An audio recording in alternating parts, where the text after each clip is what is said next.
అయ్యయ్యో!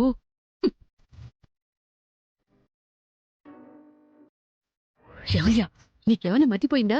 అందరూ ఉండగానే సిగరెట్ తాగుతున్నావు. ఎవరైనా చూస్తే? ఏం చేస్తామే, ప్రెస్టేషన్ అలాంటిది. ఆ త్రిపురాన్ని ఎలాగైనా బయటికి గెంటిచ్చేయాలని ఎన్ని ప్రయత్నాలు చేసినా ప్రతిసారి ఎవరో ఒకళ్ళు వచ్చి కాపాడుతున్నారు. ఇందాకేమైందో చూసావు కదా, బాలాని బయటికి తీసుకెళ్ళిందని చెప్పి ఇంట్లో పెద్ద పెంట చేద్దాము అనుకున్నాను. ఆవిడెవరో వచ్చి భర్తను కంటికి రెప్పలా చూసుకుంటుంది, భార్య అంటే ఇలా ఉండాలి అలా ఉండాలని చెప్పేసి ఓ పెద్ద క్లాస్ తీసుకొని మా అమ్మ బ్రెయిన్ అంతా పాడు చేసి దొప్పింది. కాస్తో కూస్తో మా అమ్మ మన వైపుకు తిరిగి త్రిపురని బయటికి గెంటేస్తుంది కదా అనుకుంటే అమ్మ కూడా మెల్లగా త్రిపుర వైపు మారేలా ఉంది. ఇది నా ప్రెస్టేషన్. నీకేం అర్థం అవుతుంది? అయితే మాత్రం ఇలా అందరికీ తెలిసేలా సిగరెట్ తాగుతావా? ఇప్పుడు ఏం చేయమంటావు? పరిస్థితులు చేయి దాటక ముందే ఆ త్రిపురని వెళ్ళగొట్టలేదనుకో, మనిద్దరం రోడ్డు పక్కన ఎక్కడైనా పాన్ షాప్ పెట్టుకుని బీడీ కట్టలో సిగరెట్ పెట్టెలో కలకత్తా జరదా పాన్ అని అమ్ముకోవాలి. బాబాయ్,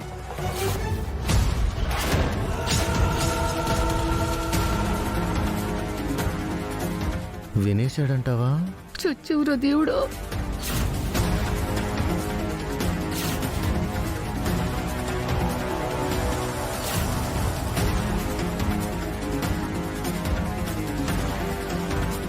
నాకు మొత్తం తెలిసిపోయిందిగా. అమ్మో, మొత్తం వినేశాడే. ఈ రోజుతో మన చాప్టర్ క్లోజ్. ఈడేం పెంట పెడతాడో ఏంటో. అయ్యో, కాళ్ళు చేతులు ఆడడం లేదు. ఏంటి, నాకు వినిపించకుండా మీరు చిన్నగా మాట్లాడుకుంటున్నారు కదా? ఏం లేదు నాన్న, నీకేదో తెలిసిపోయింది అంటున్నావు కదా, ఏం తెలిసింది?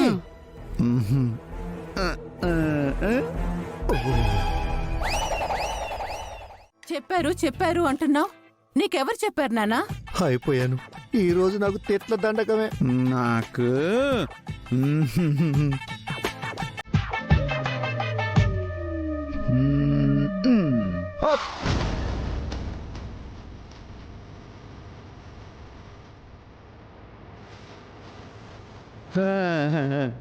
వాడిని సిగరెట్ కాల్చమన్నందుకు అందరూ కలిసి నన్ను కాల్ చేస్తారు. అమ్మా, అది రేవులో తాడి చెట్లా పెరిగావు. కాస్తైనా బుద్ధి జ్ఞానం ఉన్నాయా?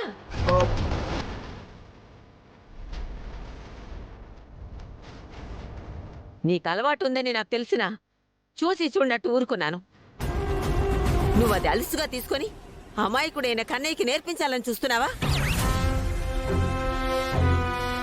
మంచి చెడులు చెప్పాల్సిన మీరే చెడు చేయమని ప్రోత్సహిస్తున్నారా?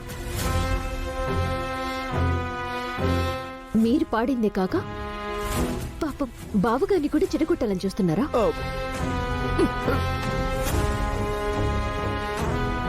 బెల్లం కొట్టిన రాయిలా నిలబడతావే, సమాధానం చెప్పు. అమ్మా, అది కాదే, ఏదో చూశాడు కదా, ఏం చెప్పాలో తెలియక నోటుకొచ్చింది చెప్పేశాను. ఇంత సీరియస్ గా తీసుకుంటాడని నాకు మాత్రం ఏం తెలుసు? బాబాయ్, నువ్వు మాట మారుస్తున్నావు. ఇది తాగితే ఎనర్జీ వస్తుందని చెప్పావుగా. నీకు దండం పెడతాను, ఆపరా. అంత క్లారిటీగా ఎలా గుర్తుందిరా? పెద్దవాళ్ళు చిన్నవాళ్ళని ఆశీర్వదించాలి, నమస్కారం పెట్టకూడదు. అది సంస్కారం కాదు. నీ బుర్రను తీసుకెళ్లి మ్యూజియంలో పెట్టాలరా. నువ్వు నోరెత్తావంటే పళ్ళు రాలగొడతాను. వీడికి ఈరోజు అన్నం పెట్టకండి, పచ్చి మంచినీళ్ళు కూడా ఇవ్వకండి. అమ్మా, ఇంత చిన్న తప్పుకి అంత పెద్ద శిక్ష అంటే ఈరోజు బాబాయ్కి నో ఫుడ్. బాగుంది, ఇదేదో బాగుంది. ఎవరైనా ఎప్పుడైనా ఇలాంటి పనులు చేయమంటే వచ్చి నాకు చెప్పండి. మీరింకెప్పుడు ఇలా చెయ్యను అని నాకు మాట ఇవ్వండి. లేదు సుందరి, బాబాయ్ నేను చూసా సిగరెట్ తాగుతూ అంటూ బాబాయ్ రిలాక్స్ అవుతున్నాడు. నానా బాలా, అది మంచి అలవాటు కాదు నాన్న నువ్వు అలా చేసుకోకూడదు సరేనా వాసుకి ఆ నీతులు నీ మొగుడికి చెప్పి ఆ అలవాటు మాన్పించుకో. ఏంటి నాన్న ఇది?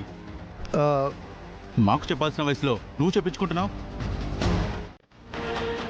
గొప్ప గొప్ప వాళ్ళ విషయాలు ఇందులో రాస్తారు.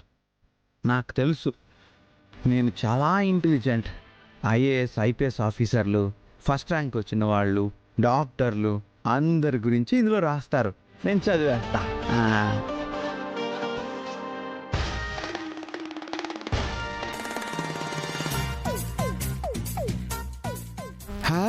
Drawing competition.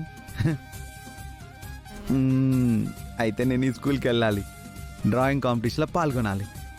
సుందరి చెప్పింది కదా, మనలో టాలెంట్తో మనం గొప్పవాళ్ళం అయ్యి రోల్ మోడల్ అవ్వాలని. నా టాలెంట్ ఏంటి? డ్రాయింగ్లో నేను ఫస్ట్ ప్రైజ్ కొట్టి అందరి నుంచి మంచి గుర్తింపు తెచ్చుకుంటా. నేను గొప్పవాడిని అయిపోతా. అలాగే సుందరి చెప్పినట్టు బాగా చదువుకుంటా, వెంటనే స్కూల్లో జాయిన్ అయిపోతా.